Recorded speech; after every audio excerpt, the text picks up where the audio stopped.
Bem-vindos a mais um vídeo de One Piece! Dessa vez é a sua análise completa! E aqui a gente fala de política, hein? Beware!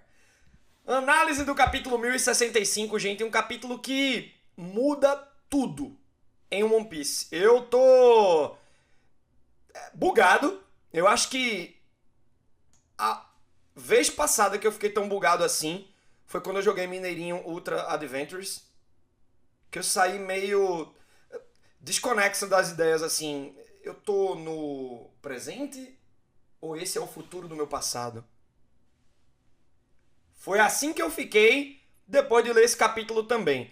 Então, bom, teve umas propaganda bem agressiva aí do filme Red, né? Capa da Jump, pôster colorido. O filme ainda deve estar sendo exibido lá no Japão. Eu ainda não assisti o filme Red. Acho que eu expliquei por quê na análise passada, tá bom? Então, vejam a análise do 1064 para ver os meus porquês. Mas fiquei curioso com as coisas aqui dessa página colorida, né? O Gear 50 no filme, né? O próprio Oda dando spoiler pra quem não viu. Valeu, Renato! Valeu! Vem pra Twitch, galera do YouTube. Só aqui temos Matheus Vovô jogando e a ter sendo banido ao vivo. Bora. Bora! Ô, Renato, obrigado, viu, meu velho? Aí, ó. Eu já ia falar, o Renato, ele deu um exemplo prático, que quem tá ao vivo pelo canal Matheus Joyboy na Twitch pode mandar subs, bits e donates. Os alertas estão ligados até com som nessa live para você conversar comigo durante o review e construir o conteúdo junto comigo. Beleza? Manda sub, manda bits e manda donates, tá bom? Se você tiver on demand pelo canal All Blue no YouTube, tem como apoiar também todo o projeto de mangás, tá certo? É pelo botão Valeu e o meu Pix que tá na descrição. Então, gente, além do pôster colorido ter tido o Gear 50, né? Teve a Uta Lunariana. Pô, o Oda tá desenhando ela com asa preta. Ah, Matheus, mas e o fogo? Quando um Lunariano tá no ataque, o fogo se apaga, né? O Zoro analisou essas paradas para poder entender como seria a sua dinâmica contra o King em Onigashima. Então, caramba, se não fica claro no filme Red, parece que o Oda tá querendo dizer alguma coisa aqui, né? E ó, gente, fica aqui o convite para vocês irem pro Japão comigo, hein? Olha aí, ó, maio de 2023, tá rolando aí nossa viagem pro Japão. É pelo comando Grande Rota para quem tá ao vivo aí no chat. No YouTube é o primeiro link da descrição. Vai ser uma viagem com um roteiro definitivo Brasil-Japão focado em One Piece, tá bom? E outras cocitas mais. A gente vai começar em Kumamoto. Vamos visitar as estátuas de bronze dos 10 Mugiwara, de Ruffy a Jinbe, papai. Com toda a logística da agência Grande Rota, beleza? A gente vai visitar Mugiwara Store em Kumamoto, Castelo de Musashi, vai pegar trem-bala para Osaka, ir pro parque da Universal Studios, visitar o Super Nintendo World, aí tem mais trem-bala, vamos pra Tóquio, pois é, trem-bala parceiro. E aí, ó, tem Museu do Estúdio Ghibli, vamos visitar a Shueisha, que produz o mangá de One Piece, a Toei, que produz o anime de One Piece, vamos visitar o Pokémon Center, fora a gastronomia e tudo mais que a gente vai curtir, né, gente? Então, ó, tá aqui, botei a imagem errada ali na hora. Então tá aqui, ó, serão 12 dias, beleza? Vamos passar de Kumamoto, Osaka e Tóquio, tá bom? Conto com vocês, vem com o pai. E vamos para a análise desse capítulo. Eu separei em duas partes só, né? Tem dois núcleos de acontecimento nesse capítulo. Um focado no Zoro, primeira página, né? E o outro no laboratório, focado no grupo do Sanji. Todo mundo, né? Não é focado no Sanji em si, né? O que a gente tá dizendo é o grupo do Sanji. Responsabilidade, né? Tá mais pro grupo da Nami ali, que se ela ficar arretada, ela bate na galera. Mas bom, gente, o Zoro, ele manda um comentário muito pertinente, que eu não tinha me ligado na hora da leitura. Ele tá muito desconfiado perante uma ilha do governo, né? Porque, tipo, se a gente precisar lutar contra o Vegapunk, vai ter alguém para socorrer o Vegapunk. É uma ilha vigiada. A CIP-0 já tá indo para aí. Pelo menos Robiruti, Kako e Stussy. Será que tem outros dispositivos de defesa em Egghead para o Vegapunk? Mas será que esses dispositivos podem ser desativados pelo governo, já que a missão do Robiruti é matar o Vegapunk? Bom, vamos ver, né? Eu morri de rir da parte do Caribou, gente, ele dizendo que tinha um acordo, né, com os Mugiwara. Pô, o acordo é ficar em qualquer lugar longe de um ano, mas eu não contava que ia ser uma ilha do governo. Ele tá muito tenso, Zoro. Tu ajudou o capitão, né? Apenas seja grato e saia. Caralho. E o bom é que o Zoro diz isso com a carinha. Ele tá até parecido com o traço do Sanji, pô. Todo sereno, fofinho. Ó, seja grato e saia. Caribou tá pistolaço, velho. E aí, né? É muito da persona do Zoro aquilo. Eu adorei a cena, eu adorei o Zoro. Mas o Caribou pode jogar alguma bomba aí pra eles, não sozinho. Mas tem aquela história da pessoa que o Caribou tava querendo encontrar, né? Então, quem é a pessoa que o Caribou tá querendo encontrar? Cuidado, Zoro, você foi muito ousado aí, ó. E aí a gente vai pra outra etapa do capítulo do laboratório, né? E é aí onde transcorre toda a narrativa desse capítulo. A gente vê o bando felizão nas escadas rolantes, gente. Que doideira, né? Que não é uma tecnologia futurista se a gente compara a tecnologia que a gente tem no nosso mundo agora, né? Mas pra ele já é... Por mais que seja um futurismo básico, pra ele já é uma parada muito inovadora, né? E papo vai, papo vem. Lilith, Vegapunk número 2, diz que a fonte de energia de Egghead pra tudo é o fogo. E, pô, a gente tá chamando de Lilith, né? Mas, de uma maneira geral, falando que é Vegapunk que tá dizendo essas coisas, né? Vegapunk quer a chama eterna pra poder criar o próprio sol. E aí, vocês sabem que eu monto meu próprio roteiro, mas antes da live, a gente vai conversando, né, sobre as coisas. E o Milton401, ele mandou um comentário bem legal. Ele teve uma teoria de que, talvez com a morte do Joy Boy no reino antigo, esse reino perdeu o seu próprio sol e ficou sem o combustível, que seria a chama eterna, o fogo, que serve como combustível, né? Eu acho que, não literalmente desse jeito, mas é uma simbologia interessante da gente pensar sobre o sol que Vegapunk quer para aquela ilha de Egghead. Eu me lembro também muito de Enies Lobby, que é uma ilha sempre dia, não anoitece em Enies Lobby. Então será que tem a tecnologia do próprio sol ali, apesar de não ter outras tecnologias oriundas do conhecimento do Vegapunk, do século perdido e pá? Pelo menos não aparentemente a gente viu nada ali, né? E inclusive tô achando que Marigeoise rola essa parada aí de alta tecnologia, que a gente ainda não viu, né? A cidade dos Tenryubito, a gente viu o castelo de Pangeia, enfim, outras paradas. É porque parece que o governo mundial, ele curte uma espécie de tecnologia, como a gente vê as esteiras que levam os homens-peixe até a Reverie. Só que essas esteiras são manuais. E elas são. Elas funcionam com trabalho escravo. Então, o governo é tão burro, o governo de One Piece, né? Que em vez de querer progresso, eles querem o progresso deles mesmos só, à custa do trabalho forçado de outras pessoas. Então você vê como um capítulo que fala tanto de tecnologia também está falando tanto sobre política, não é? Bom, nas andanças dos Mugiwara, eles encontram o Serafim Jinbe. 98% tá lá escrito na cápsula do Jinbe, ele já tá fora da cápsula, né? E o Jinbe, ele tem uma pulseira de água.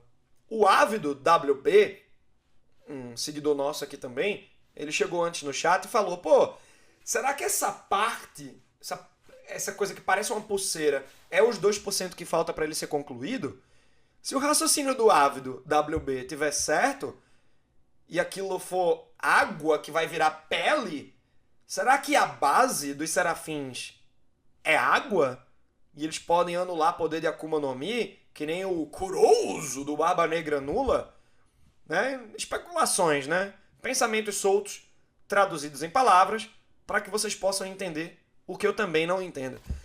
Então, velho, das teorias do bando para o que é aquilo diante deles, o Frank acerta. É um pacifista, né? Na verdade, é a evolução do conceito de pacifista, né? E pegue todo aquele conceito de Serafim, que já foi definido pelo Oda, que tem uma base ali lunariana, né? Clone dos Chichibukais, com a base lunariana e poderes de Akuma no Mi, só que grande. Então, a Boa Hancockzinha, o Mini Hawk e o Jinbe, eles são crianças grandes, que nem a gente viu em Punk Hazard, né? A Mocha, por exemplo, Mocha, né? O nome dela. De Mocatino, né? Cappuccino. Então, são crianças grandes e... Carai, velho. Esse capítulo, ele dá margem a outras teorias que eu já tinha jogado antes. E, pelo visto, a gente acertou umas coisas aí. Não é minha praia tá dizendo, olha aí como eu sou fodão. Cravei. Acertei. É só a título de curiosidade mesmo. O meu interesse na análise é estar trazendo para vocês aqui o que é que eu percebi que o autor trouxe no subtexto da coisa e pá. Claro, né? Gostoso também comentar o world building, luta, parâmetro de poder, mas eu gosto de me ligar em todos esses aspectos, tá bom? E aí que tá a parada que eu cravei. O Jinbe Serafim tá com o poder do Sr. Pink. Eu já tinha mandado aqui que os Serafins, a evolução do pacifista, que eu nem sabia que ia se chamar Serafim, e também não acertei que ia ser parada lunariana, eu fiquei pensando, além dos lasers do Kizaru, eles vão ter outros poderes. Não só de marinheiros, que vão, a seu bel prazer, se disponibilizar a serem alvo de pesquisa, mas também de prisioneiros. Ora, o Sr. Pink foi preso depois do arco de Dressrosa. Todo o bando do Doflamingo foi para a prisão. Então o Sr. Pink deve ter sofrido experimentos para o poder dele estar com o Jinbe. Mas eu não acredito que ele morreu, tá, gente? Porque, por exemplo, o Jinbe, assim como o Mini Hawk e a Boa Hancockzinha, atiram laser do Kizaru, mas o Kizaru não morreu. Então eu acho que, assim, só morre se você vê o poder desse personagem no bando do Barba Negra. Porque ali a gente vê que para tirar o poder do terremoto do Barba Branca já estava morto. O Jesus Burgers, quando ameaça pegar o poder da Gomu Gomu no Mi do Ruffy, que não é Gomu Gomu no Mi, né? Zoan, lendária de Nika, ele vai com a faca em Dressrosa. Então parece que tem que matar. Aqui não parece que tem que matar, no caso dos Serafins. Pode estar morto? Pode. Mas não precisa matar o boneco, o personagem, tá bom? Eu adorei que tem uma parada também que eu teorizei se concretizou em parte nesse capítulo, de um Mugiwara Showcase batalhando contra o Serafim pra gente ver parâmetros de poder, né? Barba Negra, que é um Yonkou, se assustou com a parada, mas também ele não é um Kaido nem uma Big Man, né? Não é um Natural Born Destroyer, nem a criatura mais forte e viva. Ainda assim é um Yonkou. E foi legal ver a união de Sanji, Robin, Usopp e Frank contra o pacifista, né? O Sanji, ele não usa o Ifrit Jumble, ele usa o Diable Jump e dá dano no Serafim. Ele é o único que acerta, né? A Robin tenta acertar com o Sea Serpent, mas o Serafim desvia, ele vai mergulhando, né? Ele vai usando parede, chão pra mergulhar e aparecer. O Usopp atinge com as plantas também. Na verdade, o Usopp acerta. É o Sanji e o Usopp que acerta. E o Serafim, depois do golpe, parece que não aconteceu nada, nem com o Diable Jump do Sanji, nem com as plantas do Usopp. Ele já vem contra-atacar o Usopp e o Frank manda um Radical Beam, né? E aí a gente começa a conhecer os outros Vegapunks que ainda faltavam, né? Legal que o Oda foi apresentando de pouquinho, né? Shaka, Lilith, Atlas, e agora vem os outros, né? Vegapunk número 3 é o Edson, o Pensador, que nem o Gabriel. Tá na hora de molhar o biscoito. Tô no osso, mas eu não me canso. Tá na hora de afogar o ganso. 2, 3, 4, 5 meses. Enfim, Edson está fazendo testes. Mas ele não queria teste de laser pra cima do Jimby Serafim tão cedo. No caso, o Frank tava indo mandar um Radical Beam, né? Então é o Edson que tá testando as coisas ali. A gente também conhece o Vegapunk 04 Pitágoras, o sábio. Ele executa as ideias do Edson. Por isso até que eles são meio parecidos, né, em design. Eles têm uma função muito tipo, eu penso, tu executa, eu penso, tu executa. E os dois estão trabalhando em cima dos dados da batalha que acabou de rolar, né? É interessante que de tanto pensar, o Edson vai gastando muita caloria e para repor essas calorias vem a York, que é a Vegapunk 06, York do desejo. E as funções da York é comer, cagar e dormir. Ou seja, o Vegapunk não gasta tempo nenhum com essas trivialidades. Os outros 5 robôs não precisam comer, nem fazer necessidade fisiológica, nem dormir. Né? Então, pô, interessante como o Vegapunk ele separou emoções e funções em vários robôs, né?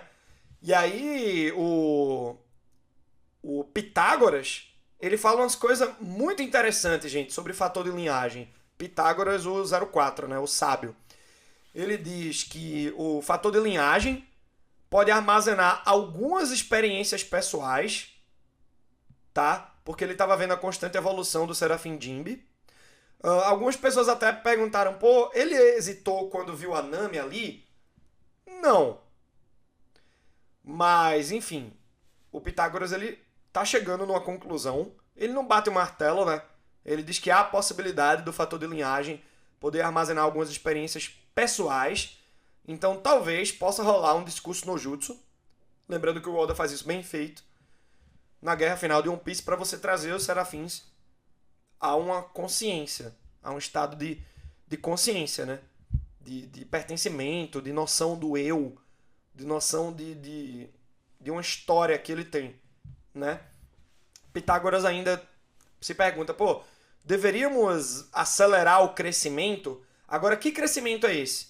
De tamanho ou de idade? Porque eu mandei aqui também, né? Que até a guerra final, esses serafim devem ir crescendo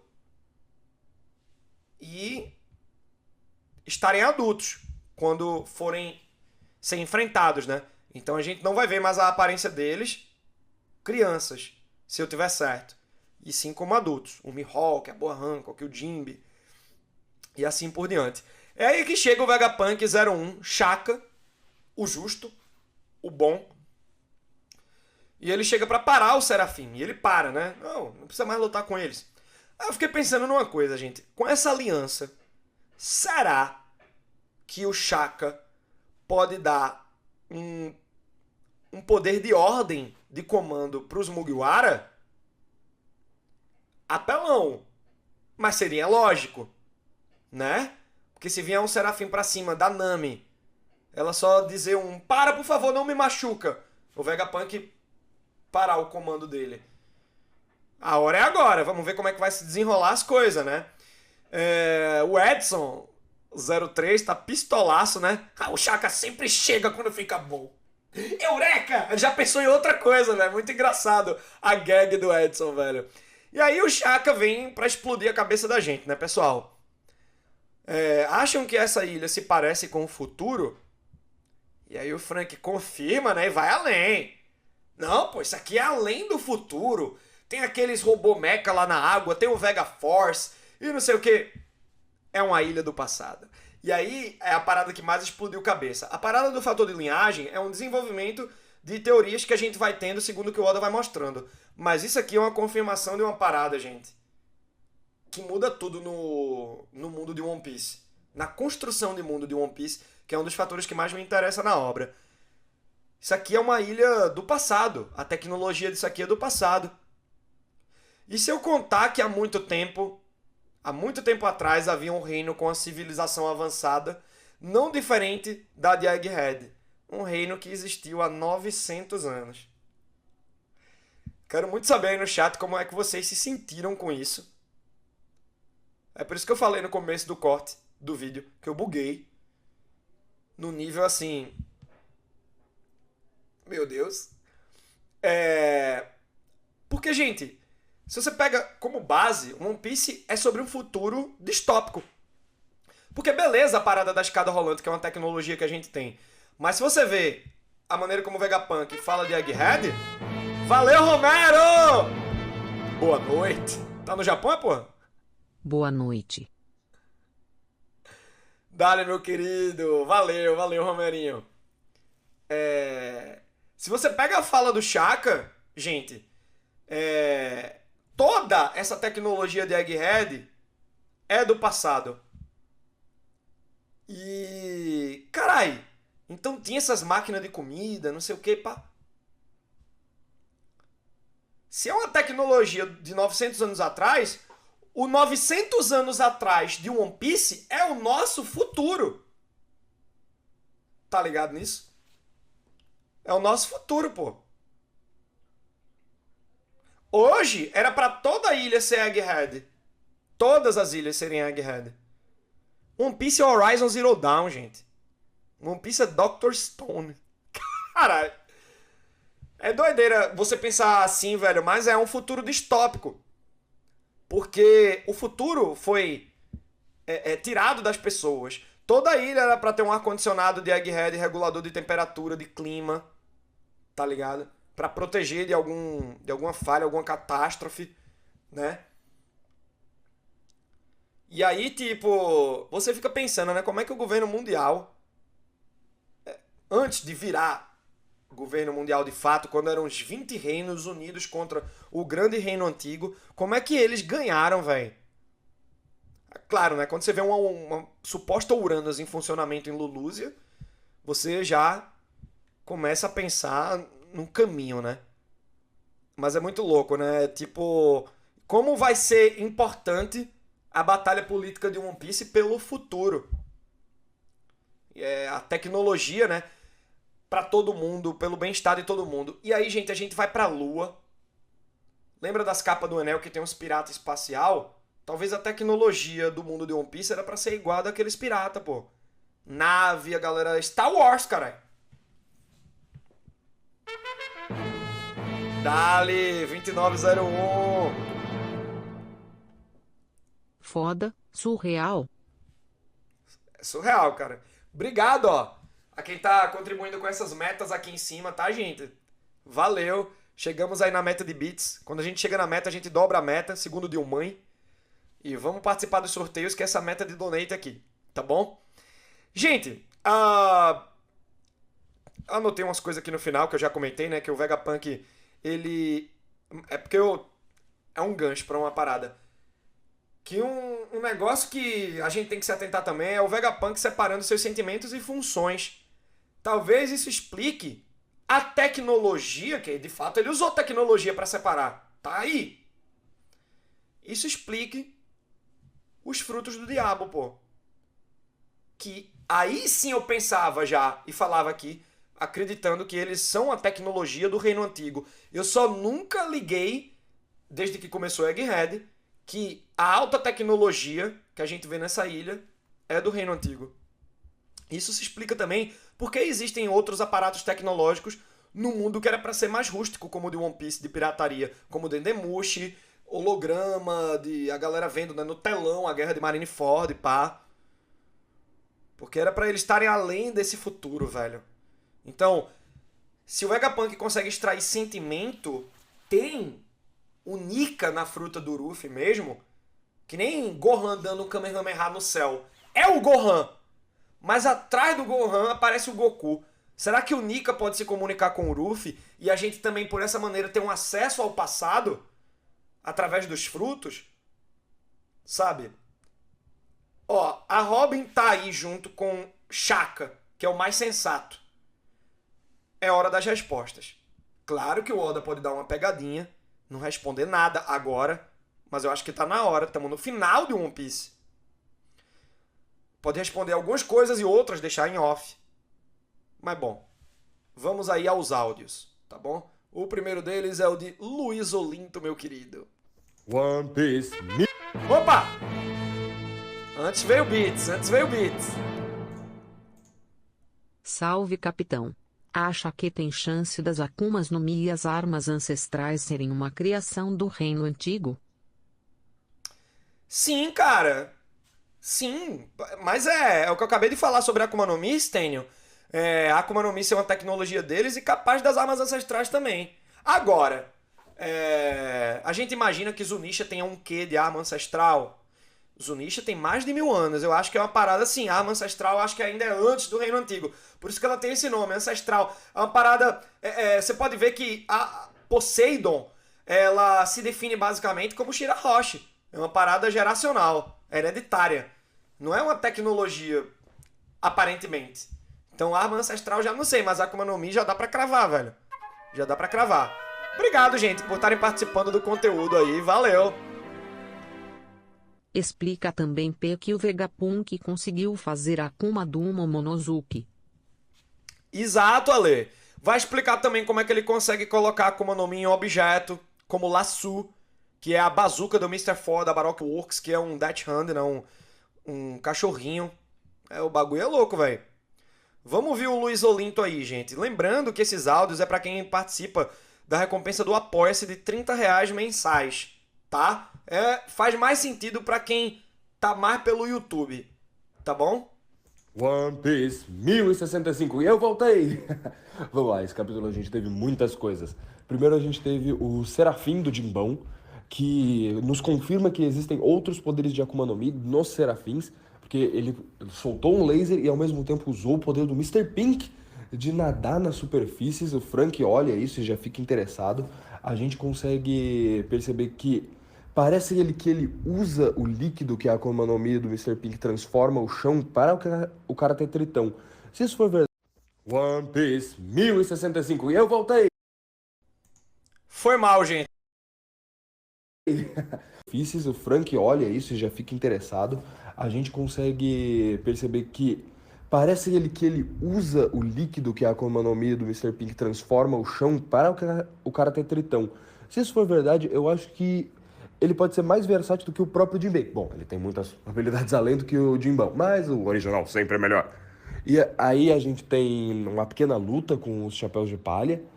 E a gente percebe que os vários Vegapunks que nesse capítulo apareceram, acho que todos eles, não tenho certeza, os vários Vegapunks ficam muito impressionados com o Frank. Olha só, nosso querido Cyborg que tá usando calças.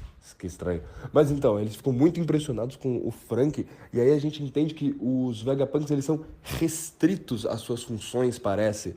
Que o Edson e o Pitágoras, eles estão sempre trabalhando com as invenções. A York é o alívio de todos eles, é ela que dorme para eles poderem ficar trabalhando o dia inteiro, é ela que come para eles ficarem trabalhando o dia inteiro, é ela que vai ao banheiro para eles. Isso me lembrou muito o filme do...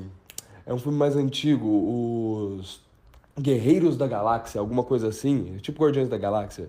Mercenários das Galáxias, lembrei. Que tinha uns clones que um colocava uma coisa na boca, o outro mastigava. Coisas aleatórias que vieram na minha cabeça. E aí a gente tem o Vegapunk 1.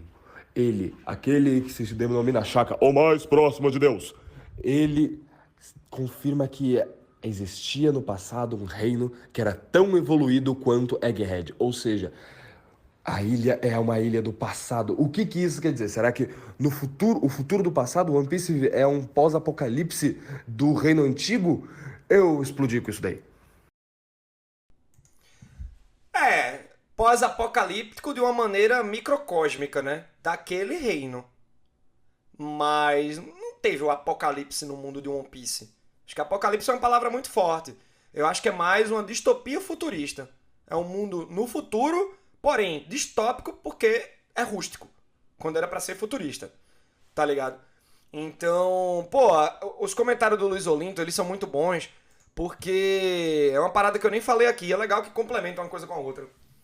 O Frank, né, velho? Imagina os upgrades que o Frank vai passar. Imagina se o Frank se divide em outros Frank, gente. O Frank que é o esquisito, o Frank combatente e o Frank... Seria interessante isso, velho. Me faz pensar. E claro, né? O pessoal os Vegas, né?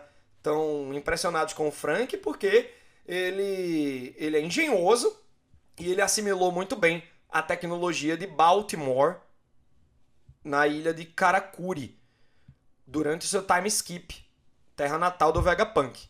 Então, por isso que ele causa esse estranhamento, né? O Frank vai ser um personagem muito bom agora e, por consequência, o Sop, tá? Porque o Sop, ele também fazia as engenhocas. Pô, foi o Sop que criou o clima tact da Nami.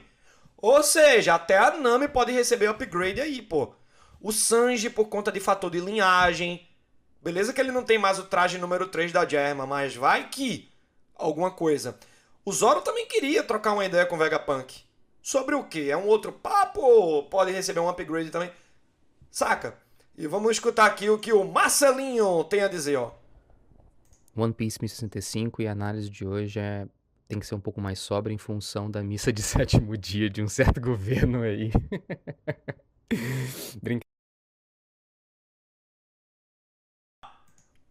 Ó, é isso aí, meu irmão. A galera não sabe perder, a gente também não sabe ganhar. Tem que humilhar mesmo. Boa, boa, boa, Marcelinho. Brincadeira. Esse capítulo me levou a muitas perguntas e eu não tenho resposta para nenhuma delas. Queria compartilhar com vocês. O que significa a Akuma no Mi do Serafim, do Jinbe? É uma duplicação da Akuma no Mi do Sr. Pink? É a Akuma no Mi do Sr. Pink, o Sr. Pink foi de base, ou ela foi extraída do Sr. Pink? É só uma habilidade que o Vegapunk incluiu no Serafim e isso emula a Akuma no Mi? Já pausando aqui, né, tipo, pra reiterar o que eu falei na análise, gente. Eu acredito que a habilidade foi clonada. No caso do Kizaru, especificamente o laser foi clonado pros pacifistas Kuma e também pros Serafim. Mas no caso do Sr. Pink, a base da habilidade dele é os mergulhos no chão, em lugar sólido. Então, parece que toda a habilidade do Sr. Pink foi clonada. E se o Kizaru tá vivo, existe a possibilidade do Sr. Pink tá vivo também. Como ele é pirata, eu não sei, né? Como ele é pirata, eu não sei como é que ele foi tratado, mas... Eu não estou entendendo, mas a pergunta é como que isso aí se extrapola para os outros serafins? Os outros serafins vão ter Akuma no Mi ou poderes de Akuma no Mi sem o lado ruim da Akuma no Mi? Eu não faço ideia, mas acho que a gente vai começar a descobrir o verdadeiro significado da Akuma no Mi nesse arco com o Dr. Vegapunk. Achei muito bacaninha essa questão genética, mas ela é muito roubada, porque se o Serafim do Jinbe sabe fazer o caráter tritão, então o Serafim do Mihawk sabe fazer todas as habilidades de espada que ele tem. E como que isso influencia nas habilidades do Kuma? Nas habilidades do Serafim do Kuma, né? Nas habilidades da Boa Hancock. É muito louco o que isso significa. Achei muito bacana o Dr. Vegapunk ficar impressionado com o Frank. Achei bacaninha, quero ver como é que vai ser a relação desses dois. Mas a pergunta que não quer calar é: Dr. Vegapunk, ele é inteligente mesmo? Ou ele tá vivendo de plágio desse século perdido dos últimos anos?